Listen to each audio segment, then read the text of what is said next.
Bonsoir Daniel Boisserie. Bonsoir. Merci d'être avec nous. Vous êtes le maire socialiste de Saint-Thierry-la-Perche, représentant et même président en Haute-Vienne de l'Association des maires ruraux de France, association qui demande que les mairies ouvrent leurs portes ce samedi pour pouvoir accueillir les doléances et les propositions des citoyens. Concrètement, ça veut dire quoi et comment ça va s'organiser ?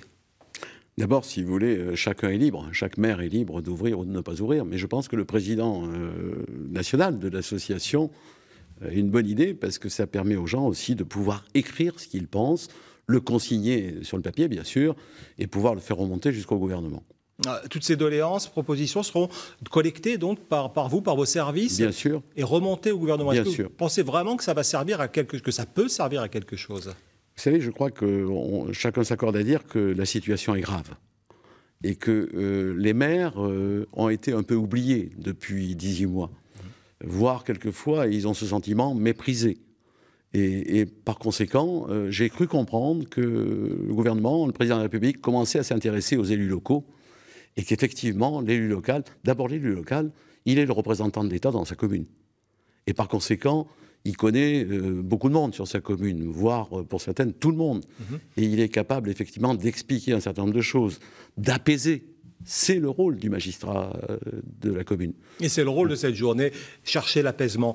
Dans le communiqué de l'Association des maires ruraux de France, il est précisé, je cite, « Aux réseaux sociaux qui excluent et qui attisent les tensions, les maires proposent que le contact humain soit privilégié. » Vous pensez effectivement que les réseaux sociaux sont de nature à ancrer ce mouvement et faire monter la pression et la violence ? Je pense que sur les réseaux sociaux, il y a pas mal de bêtises qui circulent. Et il y a beaucoup d'agressivité, surtout, entre les uns et les autres. Et que par conséquent, le meilleur contact, c'est le contact direct. Et je crois qu'il faut que tout le monde s'apprenne à bavarder avec celui qui n'est pas forcément de son avis. On partage quelque chose, on partage un avis. Moi, mes amis, ils sont pas tous ils épousent pas tous mes idées politiques, mais au moins, on discute et on arrive à quelque chose, bien sûr. Les propositions faites hier par Édouard Philippe n'ont donc pas permis de désamorcer cette crise. Est-ce que vous trouvez ça normal ? Est-ce que c'était prévisible ? Selon vous. Moi, je pensais qu'effectivement, ils allaient frapper un grand coup, si vous voulez, sur l'ISF, évidemment, rapporter ces augmentations de taxes, bien sûr.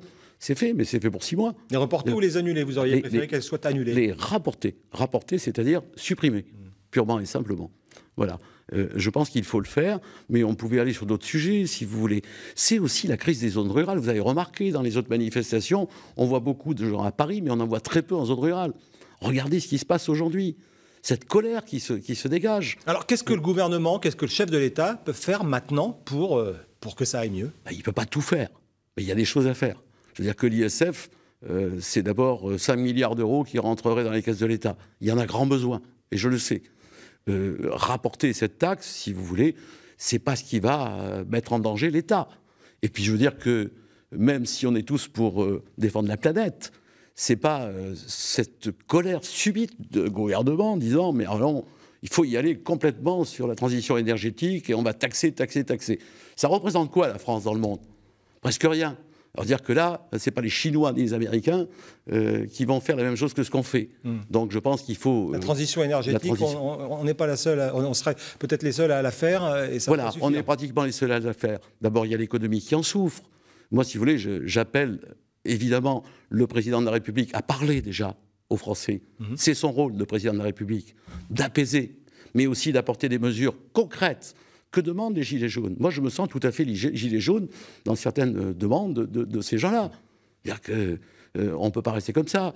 La taxation des petits revenus, si vous voulez, la CSG sur les petites retraites, ça n'est pas possible. Je pense qu'il faut qu'ils décident rapidement de pouvoir aller à un plancher, si vous voulez, je ne sais pas, c'est peut-être 2 000 euros, j'en sais rien. Au-dessus, on peut appliquer la CSG. Et je trouve que c'est normal. Merci. Et je le partage. Merci beaucoup Daniel Boisserie, maire socialiste de Saint-Thierry-la-Perche, représentant donc en Haute-Vienne, président de l'Association des maires ruraux de France. Merci à vous.